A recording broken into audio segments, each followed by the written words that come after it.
அனைவருக்கும் வணக்கம். இன்னைக்கு prelims and mains point of வியூல என்னென்ன கொஸ்டின்ஸ் இருக்கு அப்படின்னு சொல்லி பார்ப்போம். ஸோ ஃபர்ஸ்ட் ஒன் பார்த்தீங்கன்னா, which of the following is Tamil Nadu's third biodiversity heritage site அப்படின்னு சொல்லி கேட்டிருக்காங்க.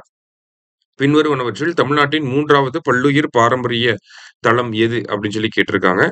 ஸோ எது அப்படின்னு சொல்லி பார்த்தீங்கன்னா, நமக்கு நம்மளுடைய அரிட்டாப்பட்டி அப்படிங்கிறது 2022ஆம் ஆண்டு மதுரை மாவட்டத்தில் இருக்கும் முதல் பயோடைவர்சிட்டி ஹெரிடேஜ் சைட்டா இருந்துச்சு. அடுத்தது காசம்பட்டி 2025ல் அறிவிச்சிருப்பாங்க. இது வந்து நமக்கு திண்டுக்கல் மாவட்டத்துல அழகர்மலை ரிசர்வ் ஃபாரஸ்ட் பக்கத்துல இருக்கு. சரிங்களா? இப்போ 3வது பல்லுயிர் பாரம்பரிய தளம் எது அப்படின்னு சொல்லி பார்த்தீங்கன்னா, ஏலத்தூர் ஏரி எங்க இருக்கு அப்படின்னு சொல்லி பார்த்தீங்கன்னா, ஈரோடு மாவட்டத்துல இருக்கு. ஓகேவா? ஸோ ஏலத்தூர் ஏரி அப்படிங்கிறது தான் சரியான விடை. சரியா?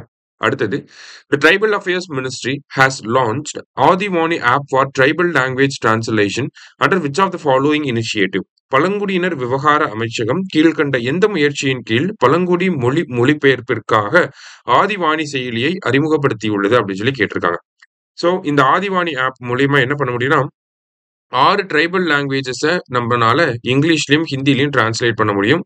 ஸோ இது வந்து ministry of tribal affairs launch பண்ணியிருக்காங்க. Under the year initiative Adi Karmayogi அப்படின்ற அந்த இனிஷியேட்டிவ்க்கு கீழே இதை பண்ணியிருக்காங்க. சரியா? அடுத்தது, A biodiversity heritage site is declared under Biological Diversity Act 2002 அப்படின்னு சொல்லி கொடுத்துருக்காங்க. ஃபர்ஸ்ட் ஸ்டேட்மெண்ட் கரெக்ட் தான். பயோடைவர்சிட்டி ஆக்ட் 2002க்கு கீழே தான் ஒரு பயோடைவர்சிட்டி ஹெரிடேஜ் சைட்டை நம்ம டிக்ளேர் பண்றோம். Biodiversity heritage sites are protected under Section 37 subclass 1 of the Biological Diversity Act 2002 அப்படின்னு சொல்லி கொடுத்துருக்காங்க. ஸோ பயோடைவர்சிட்டி ஆக்ட் 2002க்குள்ள கீழே தான் நம்ம ஒவ்வொரு பயோடைவர்சிட்டி ஹெரிடேஜ் சைட்டையும் கொண்டு வரோம்.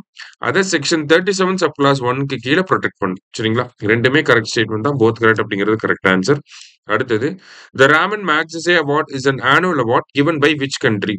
ராமன் மேக்ஸசே விருது எந்த நாட்டால் ஆண்டுதோறும் வழங்கப்படும் விருதாகும் அப்படின்னு சொல்லி கேட்டிருக்காங்க. ஸோ பிலிப்பைன்ஸ் அப்படிங்கிற கண்ட்ரி தான் 1958ல இருந்து இந்த ராமன் மேக்ஸசே அவார்டு வழங்கிட்டு இருக்காங்க. ஃபர்ஸ்ட் அவார்டு யாருக்கு கொடுத்திருப்பாங்கன்னா, இந்தியாவை சேர்ந்த ஆச்சாரிய வினோபாவேக்கு வந்து கொடுத்திருப்பாங்க.